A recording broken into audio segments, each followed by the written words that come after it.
Hi, my name is Billy Polson from DIAKADI Fitness Performance Life in San Francisco.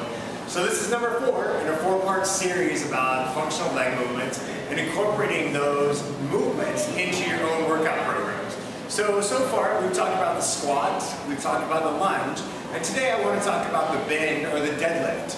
We're going to focus on the lower body portion of the bend and not necessarily on dead rows or any type of upper body bend movements, right? So let's talk about the deadlift. In terms of the functional use in your daily life, if you have kids, you pick them up in a deadlift all day long. If you have laundry, if you have a heavy plant that you're planting out in the backyard in the garden. So trying to master a deadlift movement and to do it safely and intelligently is really crucial to keeping your back safe, to correctly keeping your pelvis in alignment, and also to make sure your abdominals are strong to support that type of movement, right? So let's actually start with just walking through the most basic form on it. The difference between a deadlift and a squat or a bend is exactly that as you do a deadlift or a bend, you bend down to do the movement. Where on a squat, you actually stay nice and tall and keep your spine tall, right? So that's the distinction between the two movements. For a bend, let's actually start with the most basic one. It's called a Jefferson squat, right? It's usually a single dumbbell. And kind of the same idea on the leg positioning for a squat. Very similar to deadlift, right? As you drop down into it. The only difference really occurs with your spine.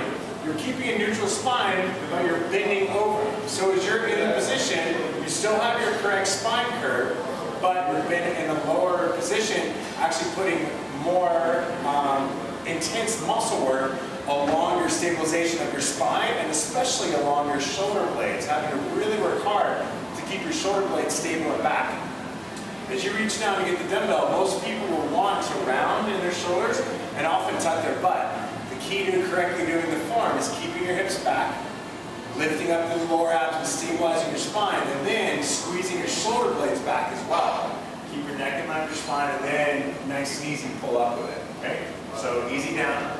Again, here, low abs are lifted up, shoulder blades are back, sternum is towards the front, but still not being shy to bend over.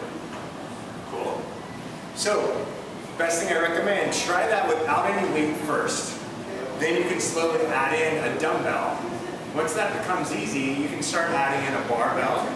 You can also go away from the sumo stance and go into more of a traditional stance deadlift with the bar in front. There are also, you can do dumbbells at the side and the same idea.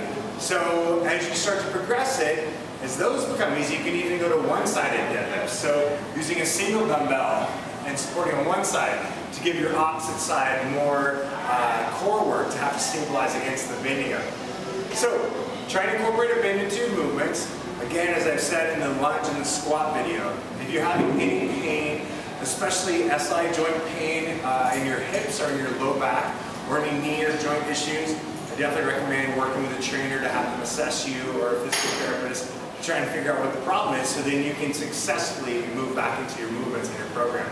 But the bend is a movement I highly recommend having in your program because you're doing it so frequently in your daily life, all types of lifestyles, that you want to make sure you're staying safe and keeping your joints and your muscles injury-free in the long run.